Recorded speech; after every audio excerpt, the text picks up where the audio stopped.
Então, hoje especificamente sobre o impacto femoroacetabular, né, desde a sua avaliação radiológica. Então, vou falar um pouquinho sobre a doença, né, propriamente dita, para entendimento, né, principalmente.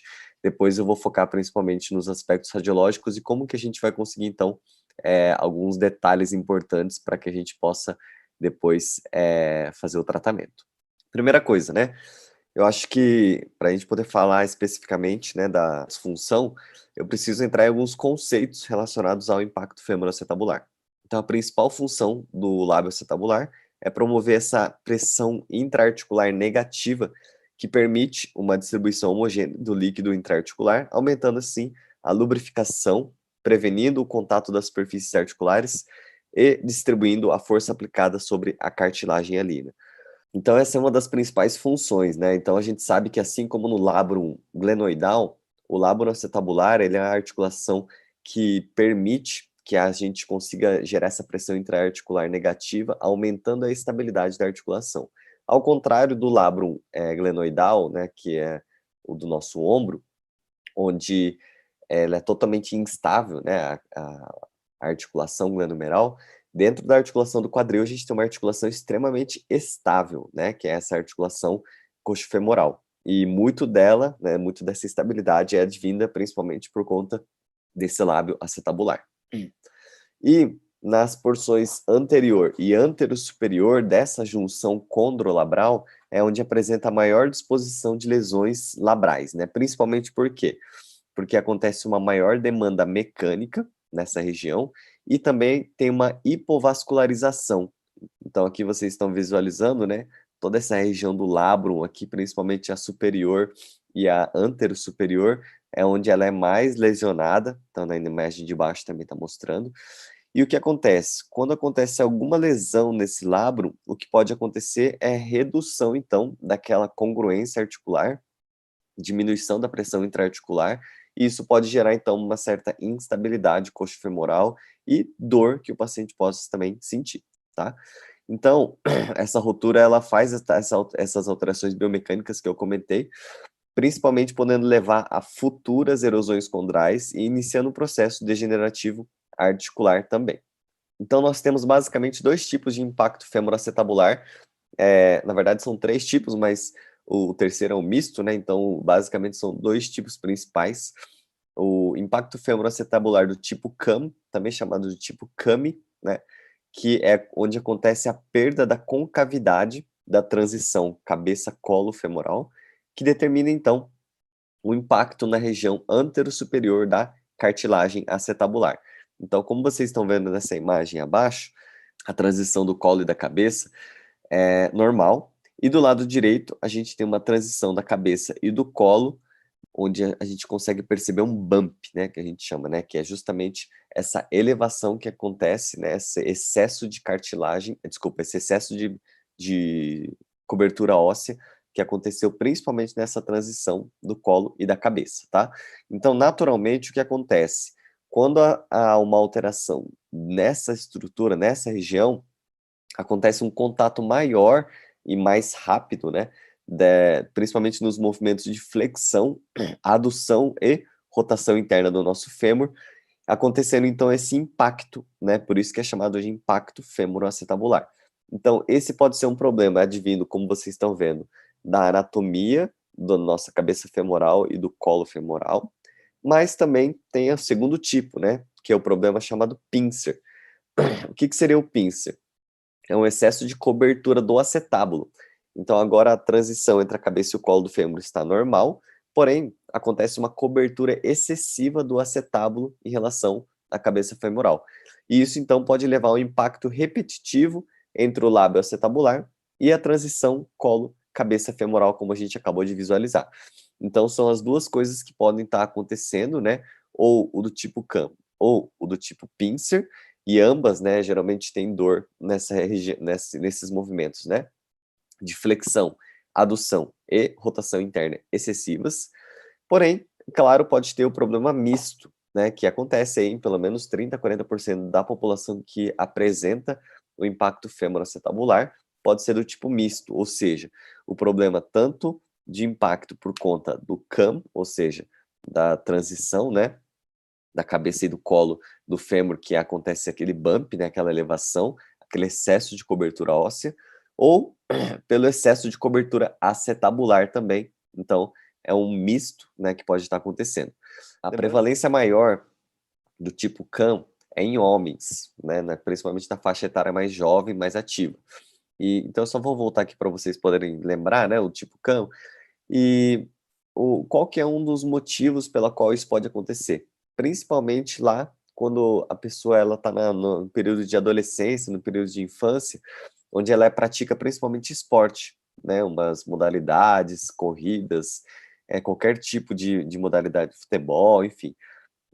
Ela pode desenvolver um excesso de ossificação sobre essa região de forma natural, e também ela pode estar ligada a algumas doenças, como leg calve hypertese, ou também a epifisiolistese, né, que é o escorregamento da epífise da cabeça femoral, ou, é claro, né, se o paciente ele tem um trauma, por exemplo, uma fratura de colo femoral, ou da cabeça, que é mais raro, né, mas pode acontecer também, e isso pode levar a um excesso de ossificação, né, durante o processo de consolidação, então isso é um processo patológico. Então, alguns dos fatores que podem levar a esse excesso de cobertura dessa região do colo do fêmur, né. E do tipo pincer acontece mais no público feminino, né, principalmente também dessa faixa etária mais ativa, e principalmente relacionado também a essas modalidades esportivas e modalidades de atividades de vida diária. Falando então especificamente agora sobre a radiologia, né, a gente tem algumas incidências que são muito específicas, né, onde a gente utiliza principalmente para fazer as avaliações e as análises nesse tipo de caso específico. Então, a primeira incidência é a incidência anteroposterior, então a famosa AP de pelve, né. Lembrando que para fazer essa incidência, né, o indivíduo ele pode estar ou em decúbito dorsal, como vocês estão vendo na imagem da direita, ou ele está em ortostatismo, como vocês estão vendo nessa imagem da esquerda, e é importante que o paciente ele permaneça com 15 graus de rotação interna de fêmur, né, como vocês estão vendo nessa imagem da direita. Por quê? Porque esses 15 graus, eles garantem que não haja uma sobreposição do trocânter maior sobre o colo femoral. E dessa forma, a gente consegue, então, ter uma ótima visualização da transição colo-cabeça, visualizando com mais clareza e mais nitidez um possível impacto femoroacetabular, principalmente do tipo CAM, tá? Nessa radiografia anteroposterior, uma das coisas que a gente já consegue observar é o que a gente chama de ângulo de cobertura acetabular. O que seria isso, Beto? Então a gente está vendo aqui só um pedaço agora, né, do quadril esquerdo desse paciente, no radiografia AP, e a gente consegue visualizar nesse círculo, então, está demonstrando as margens da cabeça femoral, e o que foi feito para conseguir obter um ângulo aí?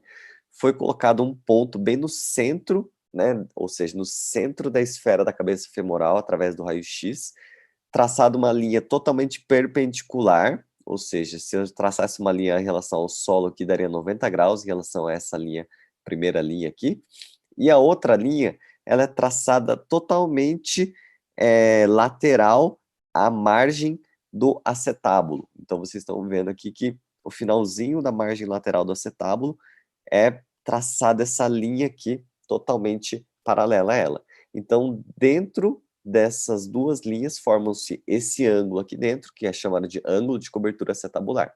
O que seria o normal dentro desse ângulo? Estar entre 25 a 40 graus. Então, hoje, né, se você trabalha dentro de um serviço, no hospital, onde você tem acesso aos exames, os próprios programas hoje, onde você analisa os exames de imagem, ele já consegue fazer, né, a opção de formar ângulos, graus, distâncias, eles já medem no próprio exame que está à sua disposição. Caso você receba um paciente no seu consultório, onde você precise visualizar esses exames de imagem, você vai fazer simplesmente essa medida sobre o exame de raio-x do paciente, né? Você pega um lápis, risca bem levinho, né, para não estragar o radiograma do paciente, e você marca esses pontos, depois usa um goniômetro para você poder mensurar quantos graus tem essa cobertura acetabular. Então, entre 25 a 40 graus, a gente considera, então, uma cobertura acetabular normal. Entre 20 a 25, ou seja, já um pouco menos, né, dessa angulação, a gente encontra na literatura que apresenta-se um déficit de cobertura. Então, já não é é totalmente ruim, mas ele já apresenta um déficit de cobertura. Caso tenha menos do que 20 graus, isso significa que o paciente ele já está com um quadro de displasia acetabular. Então aqui a gente está falando do oposto ao impacto femoroacetabular. Então esse ângulo ele serve não somente para a gente diagnosticar um possível impacto, mas também para a gente ver o lado oposto, ou seja, se esse paciente de repente tem muita luxação de quadril, né, luxação constante, pode ser que o ângulo de cobertura do acetábulo esteja muito raso, né, ou seja, uma displasia acetabular. E aí a gente consegue então fazer o direcionamento e encaminhamento para tratamentos específicos, tá? Agora, caso ele tenha mais do que 40 graus, aí sim a gente entra no tema da aula, ou seja, tem um excesso de cobertura acetabular, e isso sim pode levar então a um impacto fêmuro-acetabular, certo? Então o que que a gente está buscando a partir desse ângulo de cobertura acetabular? Disfunções, problemas onde há um aumento de cobertura, e isso pode estar levando ao quadro do paciente. Só lembrando uma coisa, né, que eu não falei lá no começo, mas o foco da aula não é especificamente a gente destrinchar toda a doença, mas eu preciso falar de algumas coisas específicas para que a gente possa fazer sentido os exames de imagem com o quadro do paciente. Esses exames, esse tipo de análise, a gente geralmente vai fazer, obviamente, quando o paciente ele trouxer os exames e quando ele vier com quadros e queixas muito semelhantes ao impacto femoroacetabular, que no caso seria o quê? Dores na região lateral do quadril, principalmente uma dor que ele fala que é uma dor em C, né, sobre a região da asa do ilho. Então, em cima da articulação do quadril, ele parece que ele fala assim que é uma dor vem de frente até atrás. Isso é uma característica clássica dos pacientes com IFA, né, com o impacto femoroacetabular. Mas essa dor também, às vezes, ela pode vir para a região inguinal, às vezes a dor pode vir para a região do pubis. Então, é uma dor que não necessariamente está só relacionado à região especificamente, que no caso seria a lateral do quadril, tudo bem? Mas é importante a gente ficar de olho que a maior parte das vezes os sintomas são esses. Então o paciente ele está relacionando esses sintomas. A gente pode fazer alguns testes, né? Que um dos testes mais utilizados é o FADURI, né? Ele é o oposto do Fabry, né? Então a gente tem o teste de Patrick ou o teste de Fabry, que é aquele onde o paciente faz aquele posição de 4, né? Que é para sacroiliite. O FADURI, a gente só troca então o movimento de abdução, rotação externa, que é do Fabry, por rotação interna e adução. Então é flexão, adução, rotação interna, por isso chama FADURI, né? E aí o paciente geralmente ele vai relatar sintomas justamente sobre essa região do quadril pela qual ele veio te procurar. Associado a isso, se você encontra exames de imagem que possam estar justificando, aí sim a gente tem realmente um diagnóstico clínico e radiológico para você poder fazer o seu diagnóstico clínico, né, e você poder continuar com o raciocínio de tratamento, tá? A gente tem também essa incidência chamada de DUM, tá? Então, são basicamente duas as principais incidências que os médicos solicitam para uma possibilidade de impacto femoroacetabular. Então, ou eles pedem o AP, que é o clássico, que é o normal, e eles podem pedir também essa incidência chamada de DUM. Às vezes eles pedem uma incidência chamada Lequesne, mas é uma das duas, né? Ou o crossover table. Então pode ser o crossover table, ou o Lequesne, ou a incidência de DUM, que pode ser solicitada também, que vai verificar essa questão agora especificamente da cabeça femoral, ou seja, agora a gente falou nas incidências anteriores, né, aliás, nas imagens anteriores, na incidência em AP, muito sobre o impacto acetabular, ou seja, desculpa, o impacto acetabular proveniente do tipo pincer, né, ou seja, acontece uma modificação na região acetabular que leva ao impacto, então isso muito no sexo feminino, como eu falei. Agora eu vou mostrar para vocês uma forma como a gente consegue visualizar, principalmente do tipo CAM, né, onde a gente vai visualizar bem a parte do colo e da cabeça femoral nessa incidência. Então, nessa incidência em DUM, o paciente está ou em decúbito dorsal ou em ortostatismo, ele está com a abdução de quadril, flexão de quadril a aproximadamente 45 graus e posicionado de frente para a chapa, né, onde vai ser, então, retirado e realizado esse exame. Nessa posição, a gente consegue ver uma das coisas importantes para detectar uma possibilidade de impacto do tipo CAM, que é o recuo cérvico-cefálico. O que seria isso, Beto? É chamado na literatura de offset.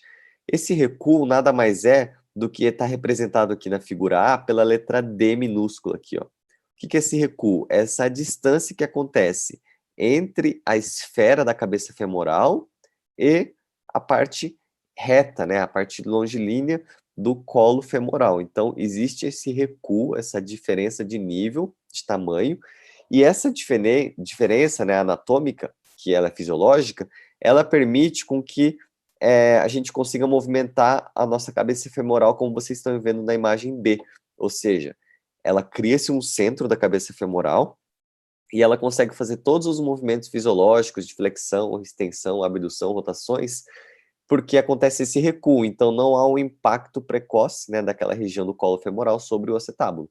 Portanto, já é de se prever que qualquer alteração nessa transição, ou seja, alterações do tipo CAM, principalmente em homens, pode levar ao impacto femoroacetabular.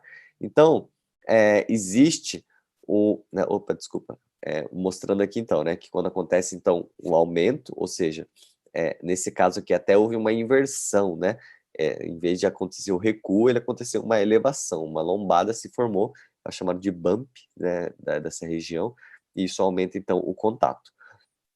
Quando a gente está com essa imagem, na incidência em Doom, a gente consegue visualizar bem essa transição colo-cabeça, e aí é possível mensurar esse ângulo, chamado ângulo alfa de Notsley, né, que é o autor que identificou pela primeira vez isso. Então, como que é formado e como que é mensurado esse ângulo? Primeiro, é feito novamente aquela mensuração essa esfera, né, da cabeça femoral, para visualizar bem onde que está a esfera da cabeça femoral. Depois é traçada a partir do centro dessa esfera duas linhas. A primeira é totalmente paralela à cabeça, desculpa, à transição do colo femoral. Então, como vocês estão visualizando, ela está totalmente paralela aí à transição do colo com a cabeça. E a segunda linha, ela é formada no final da esfera da, da circunferência, né, formada pela cabeça femoral. Porque aqui vocês estão vendo uma esfera completa, mas vocês sabem que a cabeça femoral, ela apresenta uma meia esfera, né, ela está metade aqui só com essa curva. Então, ao final da esfera da cabeça cervical, é onde essa linha vai ser traçada lateralmente e vai se formar esse ângulo, chamado ângulo, então, de alfa. Esse ângulo de alfa, o normal, é que ele fique aí em até 50 graus, tá? Mais do que isso, né, mais do que 50 graus, significa o quê? Que vai, então, acontecer um recuo natural, o quê? Da esfericidade da cabeça femoral. Então, essa esfera, ela vai perdendo esse formato, por quê? Porque acontece um aumento de osso nessa região, ou seja, do tipo CAM, né? Então, o aumento de osso nessa região, acontece naturalmente uma redução dessa esfericidade da cabeça femoral. Isso naturalmente pode levar, então, ao que a gente chama de impacto fêmuro-acetabular, tá? Então, essa era a outra imagem que eu queria mostrar para vocês, outro raio-x, né, mostrando essas incidências. Então, só para fazer um resumo e recapitular o que a gente falou até o momento, a gente falou sobre o impacto fêmuro-acetabular, sobre o tipo CAM, que acontece muito em homem, principalmente quando acontece, então, esse aumento, né, de ossificação sobre a região do colo femoral. O do tipo pincer, que acontece muito em mulheres, quando a gente tem o aumento da cobertura acetabular. Então, o aumento da cobertura a gente consegue ver através de outros exames, né, principalmente no raio-x em AP, a gente consegue ver aquele ângulo de cobertura acetabular que eu comentei com vocês. Mais do que 40 graus, a gente está indo, então, para um ângulo de cobertura muito grande. E aqui o ângulo alfa, mais do que 50 graus, a gente está indo para um excesso de ossificação sobre a região colo femoral, perde-se o offset, ou seja, perde-se aquele recuo, né, do colo em relação à cabeça, e isso naturalmente pode levar ao impacto femoroacetabular, tudo bem? Então, era mais essa parte que eu queria passar para vocês hoje em relação ao impacto, e lembrando, né, que quando a gente visualiza principalmente nessa imagem do DUM, né, na incidência em DUM, essa cabeça femoral, ela, por conta desse excesso de cobertura, né, da região do colo, ela lembra muito essa carabina, né? Então eles falam muito em inglês, eles chamam pistol grid. Então parece esse local de pegar essas carabinas antigas, o formato que acontece nessa região do colo e cabeça femoral, tá? Então é uma imagem muito clássica que está ligado a essa doença.